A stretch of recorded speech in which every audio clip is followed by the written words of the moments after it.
कोपरगाव शहरामध्ये हॉस्पिटल किंवा क्लिनिकसाठी प्रशस्त जागा भाडेतत्वावर देणे आहे। पहिला मजला वरदविनायक मंदिराजवळ इंदिरापथ कोपरगाव। 2000 स्क्वेअर फूट जागेत उपलब्ध सुविधा, डॉक्टरांसाठी स्वतंत्र सुसज्ज कॅबिन, 4 प्रशस्त आयपीडी रूम्स आणि कॉटेज, प्रत्येक रूम मध्ये स्वतंत्र टॉयलेट बाथरूम अटॅच, रुग्णांसाठी हवेशीर वेटिंग हॉल आणि गॅलरी, 24 तास पाणी आणि वीज पुरवठा, रुग्ण आणि डॉक्टरांच्या वाहनांसाठी स्वतंत्र प्रशस्त पार्किंग। अधिक माहितीसाठी आजच संपर्क साधा। संपर्क क्रमांक 96 65 83 65 81 आणि 9850 68 31 25। कोपरगाव शहरातील अत्यंत गजबजलेल्या मेन रोडवर चोरट्यांनी गुरुवारी मध्यरात्री धुमाकूळ घातला।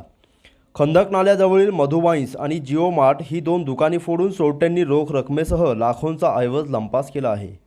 या धाडसी चोरीमुळे शहरातील व्यापाऱ्यांमध्ये प्रचंड घबराट आणि दहशतीचे वातावरण निर्माण झाले आहे।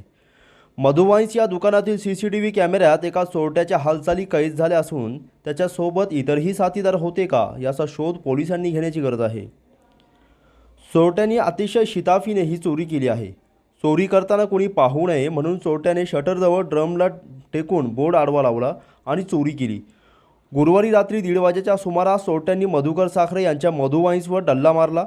कटरच्या सहाय्याने शटरचे लॉक ब्रॅकेट कापून एका चोरट्याने आत प्रवेश केला। ही सर्व दृश्ये दुकानातील सीसीटीव्ही कॅमेऱ्यात कैद झाली आहेत। तेथून चोरट्याने गल्ल्यातील रोख रक्कम आणि महागड्या दारूच्या बाटल्या असा अंदाजे 1 ते 1.5 लाख रुपयांचा ऐवज लंपास केला आहे। तसेच मधुवाईन्स फोडल्यानंतर चोरट्यांनी आपला मोर्चा समोरील नरेंद्र क्षत्रिय आणि अभिजित मिश्रा यांच्या जिओ मार्ट या मोबाईल शॉपकडे वळवला। तेथे चोरी करण्यापूर्वी चोरट्याने अत्यंत हुशारीने दुकानातील सीसीटीव्हीचा DVR काढून घेतला जेणेकरून पुरावा राहणार नाही। त्यानंतर दुकानातील 10 ते 12 हजार रुपयांची रोकड, मोबाईल आणि इतर मौल्यवान वस्तू असा अंदाजे 2.5 ते 3 लाखांचा ऐवज लंपास केला आहे। कोपरगाव शहर पोलिसांनी घटनास्थळाची पाहणी केली असून गुन्हा दाखल करण्याची प्रक्रिया शहर पोलीस ठाण्यात सुरू आहे। मेन रोडवरील दुकाने फोडल्याची माहिती मिळताच रात्रीच्या वेळी अनेक व्यापाऱ्यांनी घटनास्थळी धाव घेतली। जर मुख्य रस्त्यावरील दुकाने सुरक्षित नसतील तर आम्ही व्यापार करायचा कसा असा संतप्त सवाल व्यापारी विचारत आहे।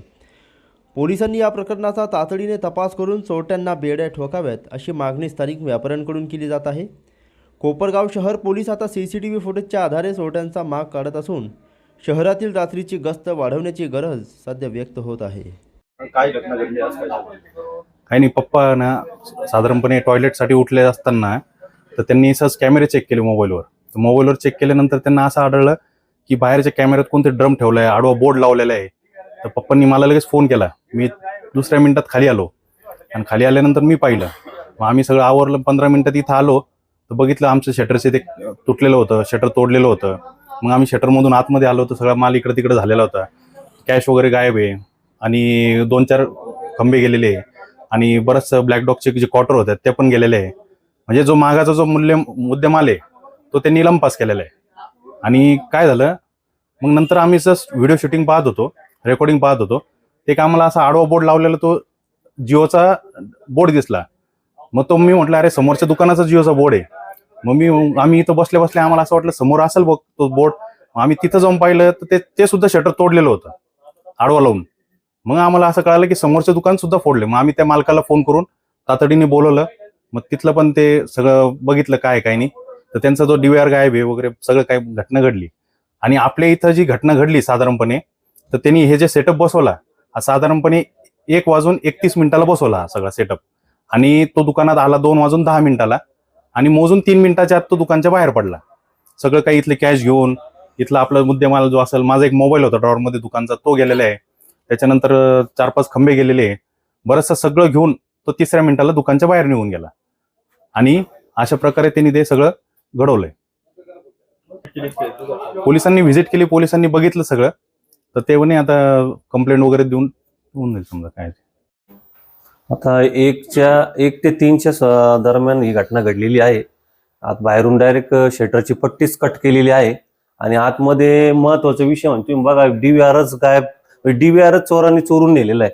त्याच्यामुळं आम्हालाही काही खुलासा होत नाही। पण आम्ही जे बघितलंय त्याच्यामध्ये काही स्मार्ट वॉच असतील, पॉवर बँक असतील किंवा इलेक्ट्रिक काही वस्तू आहे, हेअर स्ट्रेटनर, हेअर ड्रायर या अशा वस्तू काही चोरी गेलेल्या आहे। त्याच्यानंतर कस्टमरचा एक मोबाईल होता सॅमसंग फोल्ड 7, तो जवळजवळ 1,80,000 ते 85,000 रुपयाचा मोबाईल आहे, तो पण इथं नाहीये, तो पण चोरी गेलेला आहे। एअर ड्रॉप्स आहे बोट कंपनीचे. त्याच्यानंतर एक साधारणतः 10 ते 15 हजार रुपये कॅश होती, ती पण चोरी गेलेली. अशा अजून बऱ्याचशा वस्तू आहे, आम्ही त्याचा बी शोध घेतोय, स्टॉक चेक करतोय किती अजून काय चोरीला गेलेलं आहे. तर मग पोलीस प्रशासनाने याच्यात आम्हाला मदत करावी और लवकरात लवकर चोराचा तपास करून कारवाई करावी.